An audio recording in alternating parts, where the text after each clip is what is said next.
Hello, the Killer Tanner here, and I'm only 83% of a swordsman. Anyways, this is Swordsman VR.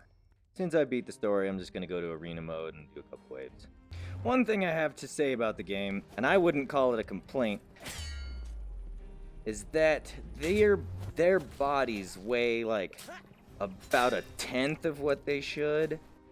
And I guess that ties into similar thoughts that I have about the game is the physics are just light or soft, little weird. Like when they swing at you, you can deflect their attacks, but it doesn't seem to stop their animation at all. Like the sword will still go through you, but because your sword hit their sword, you won't take damage.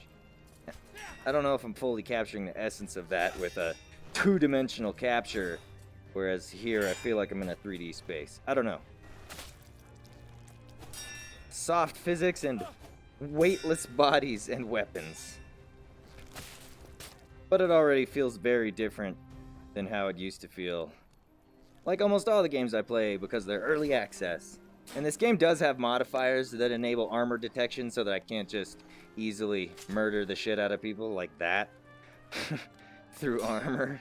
It makes the game absurdly more difficult. Yeah, the enemies don't react as much as they should also, but work in progress. There's a lot of shit VR games out there, and this is way better than most of them in my opinion, so. And I definitely don't want anybody to think that I just don't like this game, because again, I've beaten the entire campaign. I like this game a lot.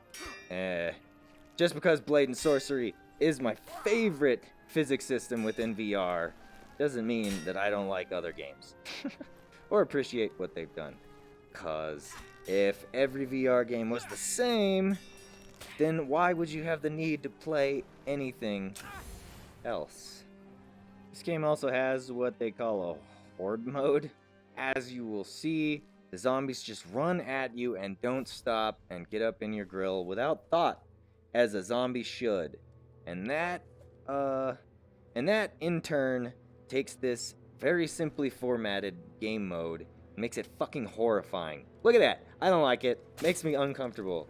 And they have a lot of health, which makes me more uncomfortable. Stabbing a zombie in the eye socket and having it not die sometimes. I said sometimes because I figured that would happen. The zombies being soft and squishy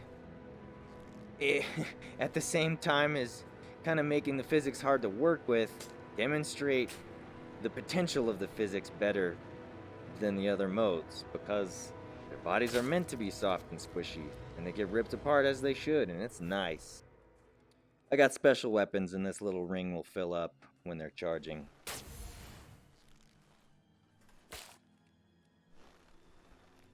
And it makes that special sound.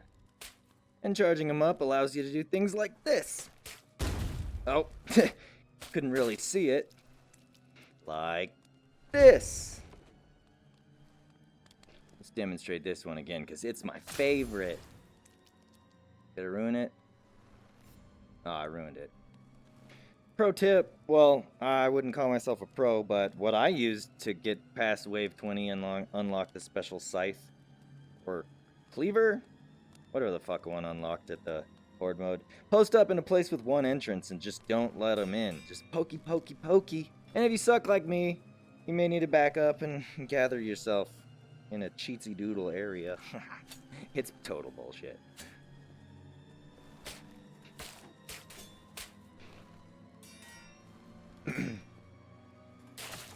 One thing that these soft physics do allow you to do is flail your arms like a lunatic and bypass this game's absurd difficulty, to be honest. It's hard. Shit, get out of my face. Can't tell, this is gun sword. I love it. It's my favorite. Die. Ugh.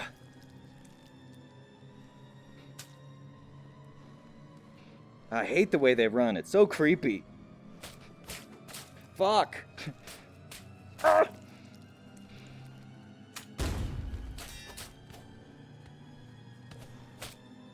Love it.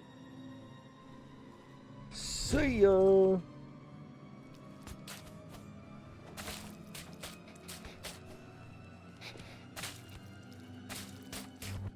Well, and that's Horde mode and Swordsman VR. Tanner out.